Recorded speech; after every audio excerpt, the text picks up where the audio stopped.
দীঘা ঘুরে আসার পর আমার কি অবস্থা হয়েছে তোমরা দেখো। আনন্দ করতে গিয়ে মানে কি বলবো, অসুস্থ হয়ে গেছে আমি। হ্যালো বন্ধুরা, ওয়েলকাম টু মাই চ্যানেল। তোমরা সবাই কেমন আছো? আশা করি তোমরা সবাই খুব ভালো আছো। আমি একদম ভালো নেই গো, কারণ দীঘা ঘুরে এসে না আমার কি অবস্থা হয়ে গেছে দেখো। দীঘা ঘুরতে যাওয়ার আগে 1 সপ্তাহ ধরে প্যাকিং করেছি, ব্যাগ ঠ্যাগ তোমরা তো সব দেখিয়েছো, বেশ আনন্দেই ছিলাম যে যা গোছগাছ করছি, 1 সপ্তাহ ধরে ঘুরতে যাব, দীঘা যাব, একটা আনন্দই আলাদা ছিল। এবার দীঘা গেছি, বেশ ভালোই ঘুরেছি, ভালো এনজয় করেছি। এবার দীঘার থেকে যখন ঘুরে টুরে বাড়িতে এসেছি, তারপর থেকে শুরু হয়েছে আমার জ্বর। তো জানি না কেন, হ্যাঁ প্রচণ্ড শরীর খারাপ, হ্যাঁ প্রচণ্ড মানে এমন অবস্থা, আমি খেতে পাচ্ছি না, উঠতে পারছি না, বসতে পারছি না, মাথা ঘোরাচ্ছে, পেট ব্যথা, গলা ব্যথা, হ্যাঁ মানে জল খেতে পাচ্ছি না, কন্টিনিউ ওটা তো রয়েছে। আর তার মধ্যে তোমরা জানোই যতই শরীর খারাপ থাকুক, জ্বর তো কমছিলই না, হ্যাঁ একদমই না। সেই ডাক্তার দেখানো হয়েছে, ওষুধপত্র দিয়েছে, ওষুধপত্র খাচ্ছি, ঘুমাচ্ছি, রেস্ট নিচ্ছি, এরকম একটা অবস্থা। আবার তার মধ্যেও আমাকে আমার সংসারের কাজ করতে হচ্ছে, যেহেতু দীঘা ঘুরতে যাওয়ার সময় আমাকে অনেকগুলো যেভাবে প্যাকিং করে নিয়ে যেতে হচ্ছে, সেই প্যাকিংগুলোকে আবার ঘরে নিয়ে এসে সেগুলোকে খুলে টুলে যে মানে ব্যাগ থেকে শুরু করে যাবতীয় যা যা ছিল খুঁটিনাটি ছোটোখাটো সমস্তটাই আমি কী করেছি, জ্বরের মধ্যে কাঁচা ধোয়া সব কমপ্লিট করেছি। তোমরা জানো কয়দিন থেকে খুব বৃষ্টি পড়ছিল।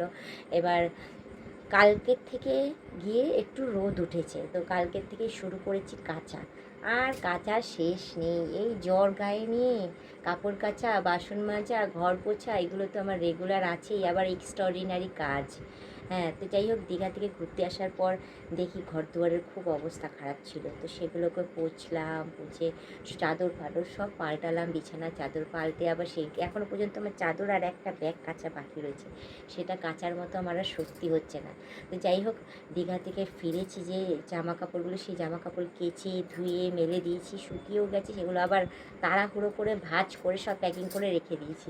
আর এখানে যে কটা রাখা সে কটা রেখে দিয়েছি, কারণ ওই সব ভরসায় ছিলাম না যে বেকার আমি এগুলো তুলে ধরবো ক্যামেরার মধ্যে, আর সেই শক্তিটাও নেই আমার। মুখ চোখের কী অবস্থা দেখেছো আমার? অনেকেই কমেন্ট করছো যে বৌদি কোথায় গেলে, ভিডিও দিচ্ছ না কেন? তো যাই হোক, তোমাদের বলি দীঘা ঘুরে আসার পর আমার কি অবস্থা হয়েছে তোমরা দেখো। আনন্দ করতে গিয়ে মানে কি বলবো, অসুস্থ হয়ে গেছে আমি। মানুষ বলে না সুখের সময় ভালো থাকে, অন্তত পক্ষে সেই সুখটা ভালোভাবে এনজয় করে, ভালো কাটায়। আমার পুরো টোটালি উল্টো হয়ে গেছে, সুখ এনজয় করতে গিয়ে আমি এদিকে অসুস্থ হয়ে গেছি। এবার এদিকে অসুস্থ হয়ে যাওয়ার দরুন মানে আমাকে এমন না যে শুয়ে বসেই দিন কাটাতে হচ্ছে, আমাকে তো রান্নাবান্নাও করতে হচ্ছে, ঘরও পুষতে হচ্ছে, বাসনও মাজতে হচ্ছে, আমার যাবতীয় যা যা কাজ সেই সব সমস্ত কিছু করতে হচ্ছে। তার সাথে সাথে হ্যাঁ আমার যেহেতু জ্বর, শরীর খারাপ, তার সাথে সাথে তোমাদের দাদাও অসুস্থ হয়ে রয়েছে, তার সাথে সাথে আবার মাম্মামও অসুস্থ হয়ে গেছে আমার ঘরে। মানে পরপর তিনজনই পুরো অসুস্থ। অসুস্থতার মধ্যে থেকেও বলবো যে আজকে আমি ব্লগ ভিডিওটা আমি করছি। ভেবেছিলাম যে করব না, থাক।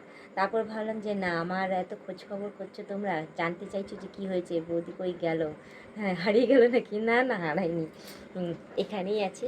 হ্যাঁ ব্লগ ভিডিও দিতে পারছি না এই কারণেই তোমাদের বলেই দিলাম যে আমাদের ঘরে দীঘা ঘুরে আসার পর আমাদের বাড়িতে আমি তো অসুস্থ আছি, তার সাথে সাথে পরপর তিনজন আমরা পুরো অসুস্থতার মধ্যেই কাটাচ্ছি, এখনও পর্যন্ত সুস্থ সবল হয়ে ওঠেনি। আর আমার কাঁচা ধোয়া তো রয়েছে, পরিষ্কারও রয়েছে, সেগুলো কন্টিনিউ করে যাচ্ছি, যার জন্য ব্লগ ভিডিওটা করে তুলতে পারিনি। তো যাই হোক, আজকের থেকে স্টার্ট করেছি, আজকের থেকে একটু বেটার ফিল করছি আমি যে ব্লগ ভিডিওটা করতে পারবো।